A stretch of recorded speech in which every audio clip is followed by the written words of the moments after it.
정치대담 캠프 대 캠프 시작하겠습니다. 더불어민주당 이재명 후보 선대위 을지로위원회 진성준 위원장, 국민의힘 윤석열 후보 선대 본부의 전주혜 대변인 나와주셨습니다. 두 분 어서 오십시오. 네, 반갑습니다. 안녕하세요. 안녕하십니까. 자, 그럼 먼저 오늘 정치권 주요 이슈부터 살펴보도록 하죠. 강다한 앵커가 소개를 하겠습니다. 강다한 앵커.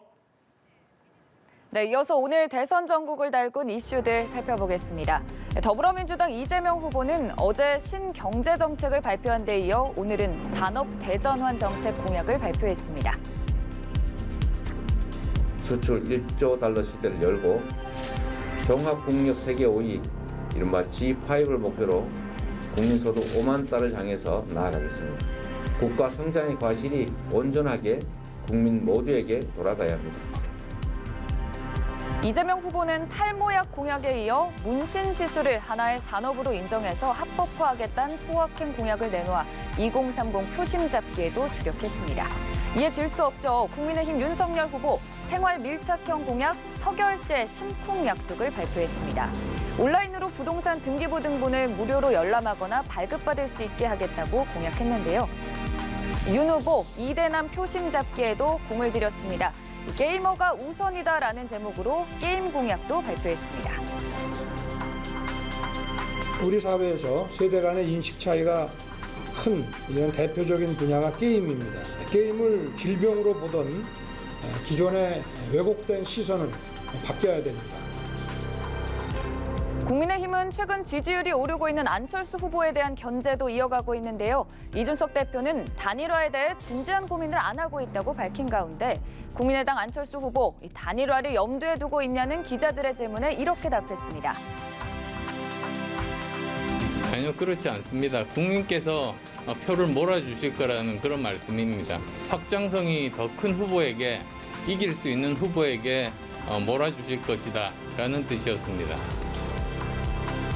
지금까지 대선을 56일 앞두고 이목을 끈 후보들의 주요 발언 살펴봤습니다. 네, 그 전주혜 의원께 먼저 좀 여쭤보겠습니다. 오늘 리얼미터 여론조사 결과가 나왔는데 네. 그 윤석열 후보가 뭐 2030 세대에서 좀 높게 나온 것 그것도 좀 네. 눈에 들어왔고 이제 안철수 후보가 전 세대에 걸쳐서 좀 상승세를 보이는 것으로 나타났거든요. 네. 그리고 특히나 그 단일화 적합 후보 조사 여기서 윤 후보보다 물론 오차범위 내이긴 합니다만 다소 높게 나왔어요. 네. 어떻게 읽으셨어요? 저희는 뭐 이제 안철수 후보의 뭐 지속적인 상승세보다는 그 지난주에 있었던 윤석열 후보의 오히려 이제 하락세가 멈췄다.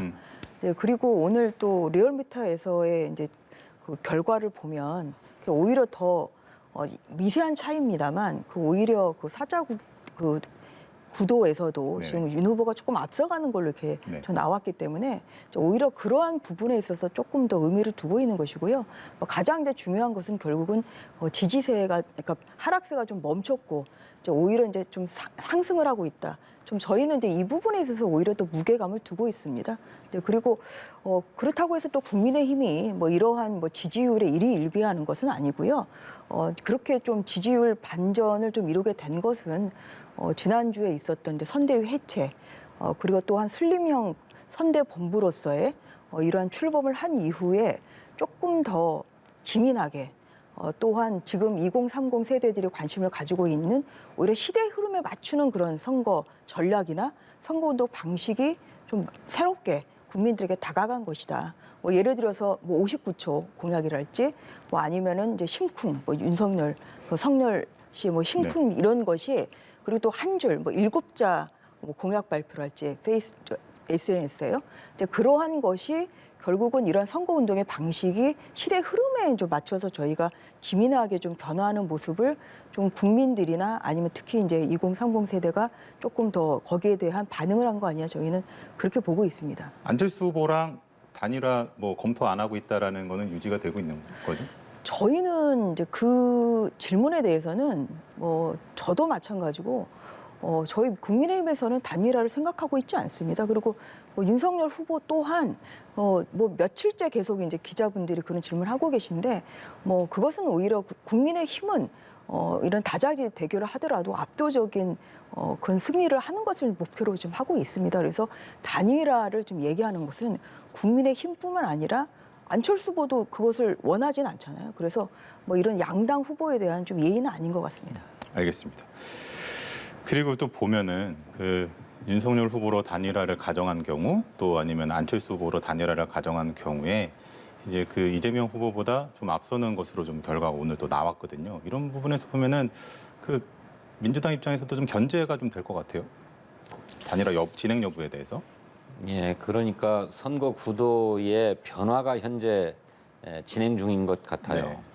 기존에는 이재명, 윤석열 후보의 양자 대결 구도였다면 이제 안철수 후보가 부상하면서 3자 구도로 이렇게 재편되고 있는 것 같거든요. 근데 이런 추세가 가속화될 것인지 아니면 아까 우리 전주혜 의원님 말씀하신 것처럼 국민의힘의 희망처럼 여기서 그치고 다시 양자 구도로 회귀할 것인지 그건 모르겠어요.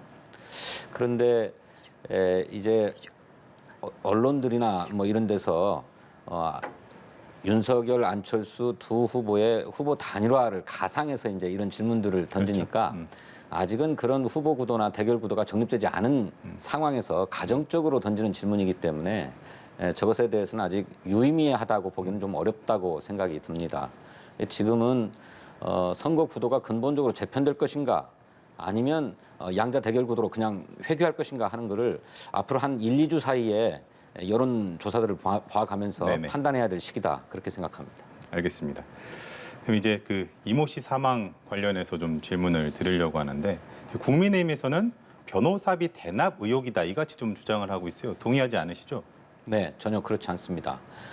그 이병철 고인이 됐죠. 그 이병철 씨와 함께 이른바 변호사 대납 의혹을 조작한 당사자가 검찰에 제출한 진술서가 있습니다. 그 최모 씨라고 하는데 그분의 그 진술서에 따르면 그 이병철이 본인의 지인이 변호사를 선임해야 될 단계에 있는데 유능한 변호사를 값싸게 선임해주는 대가로 커미션을 좀 받아내고자 했다는 거예요.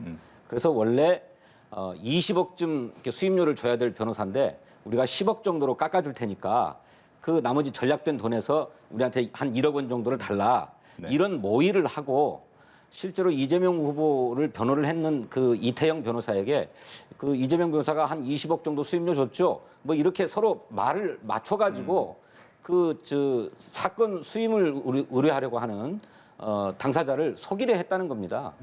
그것이 검찰 진술서에 제출이 돼서 저희 이재명 후보 측은 그 고 이병철 씨를 허위 주장을 한 명예훼손으로 고발했습니다. 그래서 수사를 받고 있는 상황에서 이제 이런 일이 벌어진 것이죠. 그러니 무슨 변호사비 대납 의혹이 아니라 그런 대납 조작을 한 의혹을 받고 있는 사람이라는 것입니다. 알겠습니다.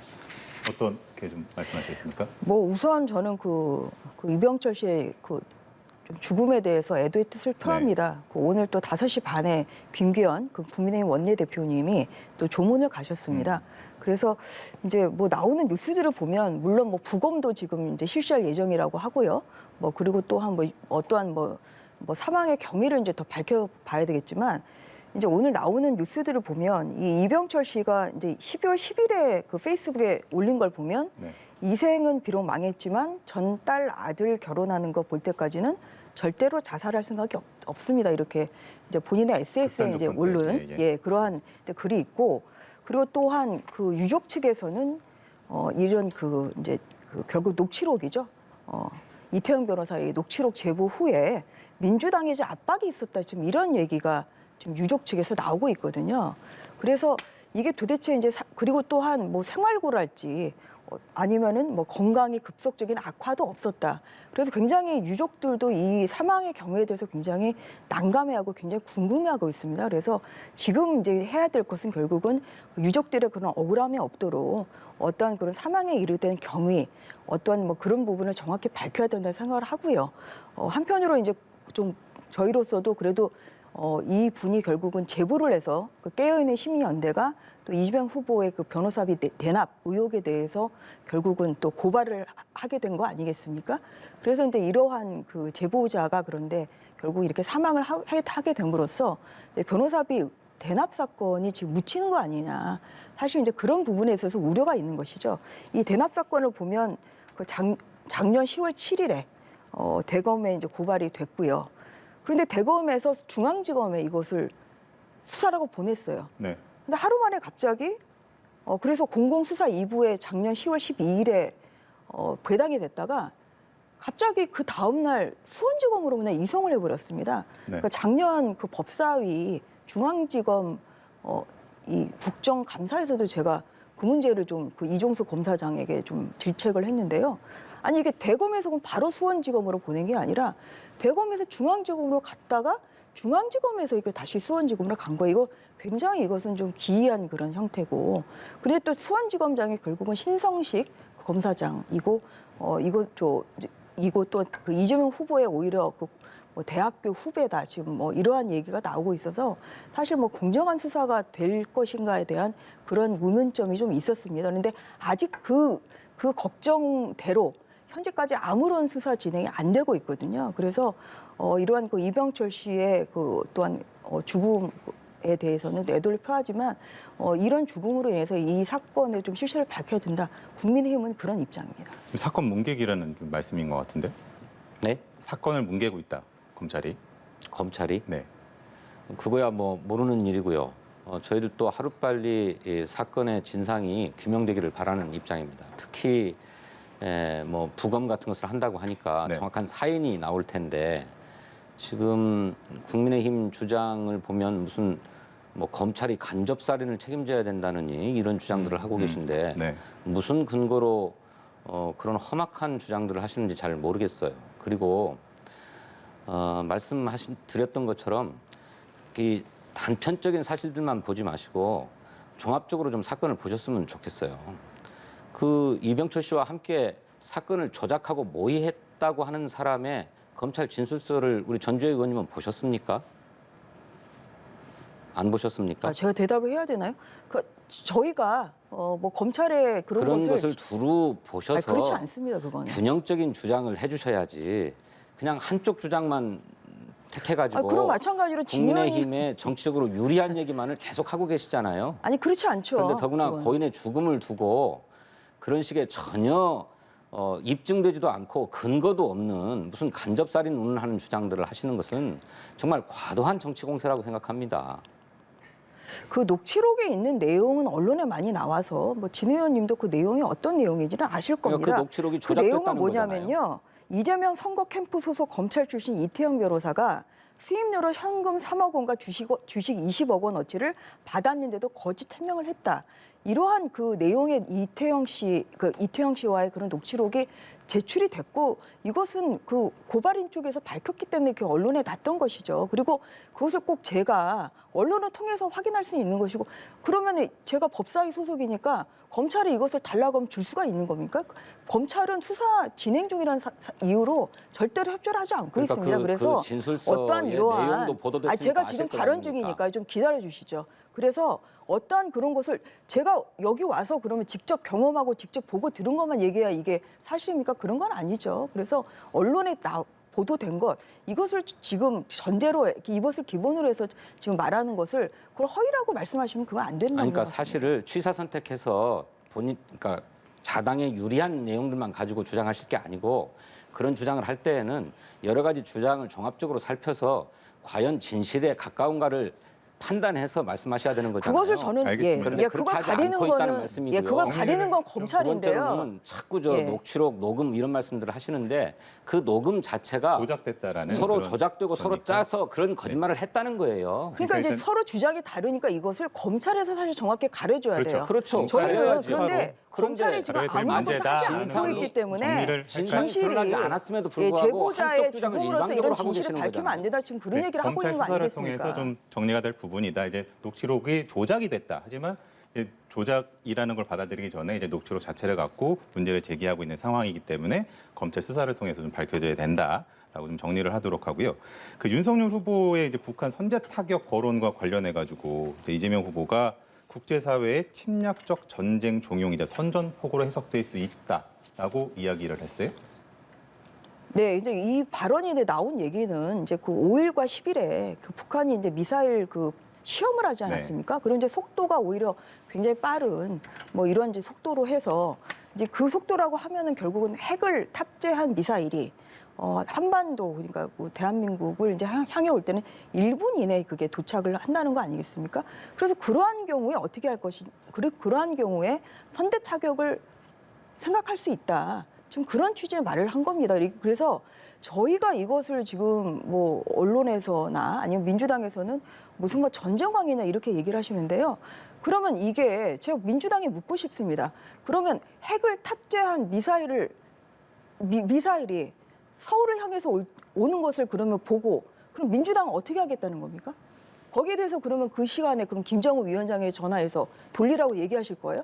그래서 그런 경우에 국민의 오히려 이제 대통령 후보로서 어떤 국군 통수권자이자 또한 국방의 책임을 지는 그런 사람으로서 어떤 이러한 최선의 방어가 결국 공격이기 때문에 그런 점에서 이제 선대 타격 이야기를 하신 겁니다. 그 질문이 사실 외신 기자가 질문을 했던 거라고 제가 좀 기사에서 봤는데 외신 기자의 질문이 그게 탑재가 돼서 한국으로 남쪽으로 날아온다면이라는 질문이었나요? 제가 그것까지는 확인을 못해서 혹시 알고 계시는지. 거기에 대해서 이제 답변을 그렇게 하신 거죠. 답변을 질문이 남쪽으로 남아오는 것을 핵 미사일을 탑재한 핵을 탑재한 미사일이 만약에 그렇게 우리나라를 향해서 온다면 선제 타격을 할 것이다. 이 킬체인이라는 것은 이거는 뭐 어떠한 그런 그 북한의 공격에 대해서 이미 구축되어 있는 것으로 알고 있고요. 그래서 어떠한 그런 사실을 전제로 해서 가정적으로 말씀하신 것이죠. 어떠한 그런 뭐 도발 징후가 있다는 것만으로 어떤 북한의 어디를 공격하겠다 이런 취지는 아닙니다. 국민의힘 입장에서는 얘기를 하는 거 보면 그러니까 일부만 좀 따서 너무 강조하는 것 아니냐, 너무 부각하는 거 아니냐라고 또 주장을 하더라고요. 국가 지도자로서는 매우 경솔한 발언이지요. 북한을 자극할 수 있을 뿐만 아니라 또 오판케 해서 오히려 군사적인 긴장과 갈등을 높일 뿐만 아니라 자칫 잘못하면 우발적인 도발 상황을 유도할 수도 있는 그런 위험한 발언이었다고 생각합니다. 군사적인 옵션일 수는 있어요. 네. 우리 군이 북한의 핵 미사일 무기에 대해서 어떻게 대응할 것이냐 하는 것은 전략 전술적으로 대비책들을 갖추고 있습니다. 그런 하나의 군사적 옵션으로 작전상으로는 검토될 수 있지만 그것은 어디까지나 군사 작전의 영역이죠. 그것을 국가 지도자가 선제 타격하겠다 이렇게 얘기하는 것은 매우 경솔한 발언입니다. 현재의 한반도 상황이 그렇지 않아도 매우 안정화돼야 될 시기 아닙니까? 더구나 네. 대선 국면을 맞고 있어서. 그런데 그런 것에 아랑곳하지 않고 북한이 극초음속 미사일을 2번씩이나 발사하는 상황 아닙니까? 네. 그러면 이런 군사적 긴장이 더욱 격화되지 않도록 북한을 나무래고 타이르고 해서 긴장을 좀 낮추도록 노력하는 것이 국가 지도자로서의 책임입니다. 그런데 그 경솔한 질문이 그렇게 들어왔다고 해서 곧바로 선제 타격할 수밖에 없다. 정말로 생각이 없는 발언이었다고 생각합니다. 저는 거기에서 반론을 제기를 하면 이제 북한을 자극하면 안 된다고 지금 진 의원이 말씀하셨는데요. 누가 지금 자극하는 겁니까? 5일과 10일에 지금 그 핵 미사일 오히려 훈련을 이 북한이 했던 것이고요. 그리고 오히려 11일에 있었던 그 미사일 그 훈련에 대해서는 오히려 미국에서도 굉장히 뭐 이 실험이 끝날 때까지 오히려 좀 뭐 경계태세가 아니라 계속 지금 그 상황을 주시하고 사실 이제 그런 상황이었습니다. 그래서 네. 오히려 이제 북한이 이렇게 오히려 자꾸만 대한민국을 지금은 오히려 자극하는 오히려 그것이 더 문제인 거지. 그래서 오히려 거기에 대해서 어떤 그런 그 선제 공격, 타격에 발언을 했다고 해서 그게 오히려 북한을 자극하는 건지 저는 선후 관계는 오히려 북한의 오히려 이러한 그 미사일 훈련이 오히려 대한민국을 자극하는 거라고 보고 있습니다. 그렇다고 하면 여기에 대해서 그러면은 대한민국 아무런 얘기를 안 하고 있어야 됩니까? 거기에 대해서 좀 오히려 국민들이 불안을 가지고 있을 수 있기 때문에 그래서 이제 거기에 대해서 답변을 한 것을 가지고 그것을 가지고 오히려 또 북한을 자극한다. 이것은 오히려 이게 오히려 이 선후 관계가 맞지가 않는 것이고요. 오히려 선제 타격을 할 수 있다라는 발언이 윤석열 후보의 안보관이다라고도 국민들이 받아들일 수도 있지 않을까요? 그렇게 보면 됩니까? 가정적으로 지금 아까 네네. 그런 핵을 탑재한 미사일이 네. 예, 그렇게 초고속으로 그렇게 대한민국에 도착을 한다면 그 1분 내에 도착을 하는 것이기 때문에 그러한 경우에 선제적인 그런 공격을 할 수 상황까지는 이해를 있다. 하는데 사실 예.